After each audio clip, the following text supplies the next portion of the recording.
নমস্কার বন্ধুরা, welcome to my channel বা স্টুডেন্ট। তোমরা সবাই কেমন আছো? আশা করি নিশ্চয়ই ভালো আছো। আজ আমি তোমাদের ক্লাস 8-এর দ্বিতীয় অধ্যায় আঞ্চলিক শক্তি উত্থান থেকে কিছু শর্ট কোশ্চেন তোমাদের দেখাচ্ছি। আমি তোমাদের শুধু শর্ট কোশ্চেন দিচ্ছি, কিন্তু বড় কোশ্চেন দিচ্ছি না। তোমাদের যদি কোনো অসুবিধা থাকে যে দিদি বা ম্যাম একটু বড় কোশ্চেন দিই, আমি অবশ্যই দেবো, কিন্তু আমি তোমাদের শর্ট কোশ্চেনটাই ফেভারটা করছি।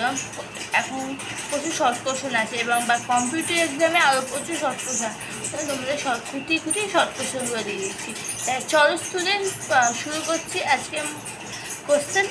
ফার্স্ট কোশ্চেন আছে, ঔরঙ্গজেব শাসনকালে মুর্শিদ খান ছিলেন বাংলার কে দেওয়ান? আহমদ শাহ আবদালি ছিলেন কে? আমজান। আলীনগরের সন্ধি হয়েছিল সিরাজ ও ব্রিটিশ কোম্পানির মধ্যে। ব্রিটিশ কোম্পানি বাংলা, বিহারে, উড়িষ্যা দেওয়ানি অধিকার কে করেছিল? সম্রাট দ্বিতীয় শাহ আলম। স্বেচ্ছায় অধীনতামূলক মৃত্যুদান নীতি ছিলেন কেউ? নিজাম। কত খ্রিস্টাব্দে ঔরঙ্গজেবের মৃত্যু হয়? 1707 খ্রিস্টাব্দে। পলাশী যুদ্ধ কবে হয়? 1757 খ্রিস্টাব্দে। কত সালে কার নেতৃত্বে এই পারসিক আক্রমণ হয়েছিল? 1738 থেকে 39 খ্রিস্টাব্দে পারসিক আক্রমণ হয়েছিল। কবে মুর্শিদ খলিফা বাংলার নাজিমপত্র লাভ করেছিল? 1717 খ্রিস্টাব্দে। তারপর হচ্ছে যে কত সালে কার নেতৃত্বে দিল্লিতে আফগান আক্রমণ ঘটেছে? 1756 থেকে 57। আহমদ শাহ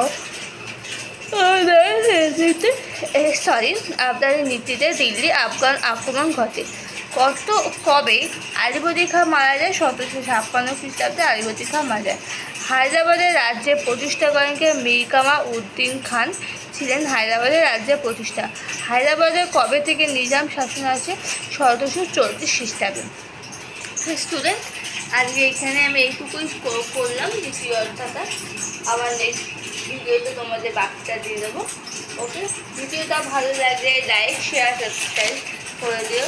আর প্লিজ বন্ধুদের সাথে শেয়ার করে দিও, তাহলে সব কিছু ভিডিও পেলে তোমাদের সুবিধা হবে। এবং আর যদি কোনো কিছু লেখা বা কিছু অসুবিধা হয়, প্লিজ আমাকে কমেন্ট করো, বা আমার ভয়েসে যদি সমস্যা হয় প্লিজ তোমরা কমেন্ট করো, আমি তোমাদের আরেকটা ভিডিও পাঠিয়ে দেবো। ওকে, তাই এখানেই রাখছি, বাই।